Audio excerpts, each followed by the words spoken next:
కాల్చే అగ్ని అందరికీ తెలుసు, కానీ శుద్ధి చేసే అగ్ని ఒక్కటే ఉంది. మనిషిని పూర్తిగా మార్చే అగ్ని, అదే అరుణాచలం. అరుణాచలం అనేది ఒక సాధారణ కొండ కాదు. ఇది పంచభూత లింగాల్లో అగ్నితత్వానికి ప్రతీక. సాక్షాత్తు పరమశివుడు గిరిరూపంలో వెలిసిన స్థలం. అందుకే అంటారు, అరుణాచలంలో అడుగు పెట్టాలి అంటే శివుడి అనుగ్రహం ఉండాలి. అక్కడికి వెళ్లడం మాత్రమే కాదు, అరుణాచలం గురించి తెలుసుకోవడం కూడా అనేక జన్మల పుణ్యం వల్లనే సాధ్యమవుతుంది అని చెబుతారు. ఈ భావనను ప్రముఖ వక్త చగంటి కోటేశ్వరరావు గారు కూడా తన ప్రవచనాలలో వివరించారు. ఆయన చెప్పిన ప్రకారం చిత్రగుప్తుడు మన జీవితాన్ని 2 భాగాలుగా చూస్తాడట. ఒకటి అరుణాచలం వెళ్లే ముందు, మరొకటి వెళ్లి వచ్చిన తర్వాత.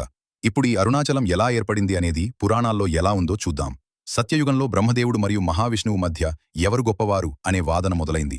ఆ సమయంలో శివుడు ఒక అంతులేని అగ్నిలింగంగా ప్రత్యక్షమయ్యాడు. ఆ అగ్నిలింగానికి మొదలు చివర ఎక్కడో కనుక్కోగలిగినవాడే గొప్పవాడు అని శివుడు చెప్పాడు. విష్ణువు వరాహ రూపంలో పాతాళంలోకి వెళ్ళాడు. బ్రహ్మ హంస రూపంలో ఆకాశంలోకి ఎగిరాడు. వేల సంవత్సరాలు వెతికినా ఎవరికీ ఆ అగ్నిలింగం ఆది అంతం కనిపించలేదు. చివరికి విష్ణు నిజం ఒప్పుకున్నాడు. కాని బ్రహ్మ ఒక మొగలి పువ్వును మరియు నందిని సాక్ష్యాలుగా చూపిస్తూ అబద్ధం చెప్పాడు. అప్పుడు శివుడు కోపంతో బ్రహ్మను శపించాడు. అప్పటినుండి బ్రహ్మకు భూమిపై ఆలయాలు చాలా తక్కువగా ఉండటానికి ఇదే కారణమంటారు. ఆ అనంత అగ్నిరూపమే చల్లబడుతూ అరుణాచలగిరిగా మారింది. ఇది కేవలం ఒక కథ కాదు. భక్తుల నమ్మకం ప్రకారం అరుణాచలం అంటే సాక్షాత్తు శివుడి శరీరం. అందుకే అంటారు, అరుణాచలానికి వెళ్లడం అనేది మనం నిర్ణయించేది కాదు, శివుడి ఆజ్ఞ ఉంటేనే సాధ్యం. ప్రతి పౌర్ణమి రోజు లక్షలాది మంది భక్తులు ఈ గిరిని చుట్టూ 14 కిలోమీటర్లు నడుస్తారు.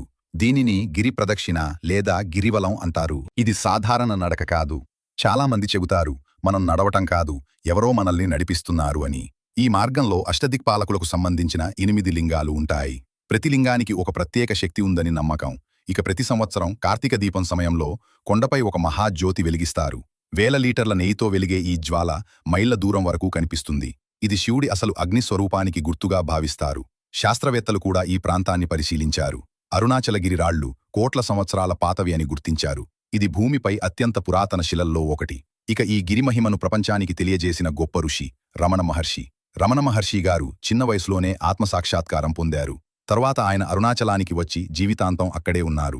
ఆయన చెప్పిన ఒక గొప్ప మాట, అరుణాచలం మాట్లాడదు, కానీ మనల్ని మార్చేస్తుంది. అంతేకాదు, అరుణాచలంలో ఎన్నో అద్భుత సంఘటనలు జరిగినట్లు చెబుతారు. ఒకసారి ఒక భక్తురాలు అడవిలో దారి తప్పిపోయింది. భయంతో అరుణాచల శివ అని ప్రార్థించింది. అప్పుడు పోలీసుల రూపంలో కొందరు వచ్చి ఆమెను కాపాడారు.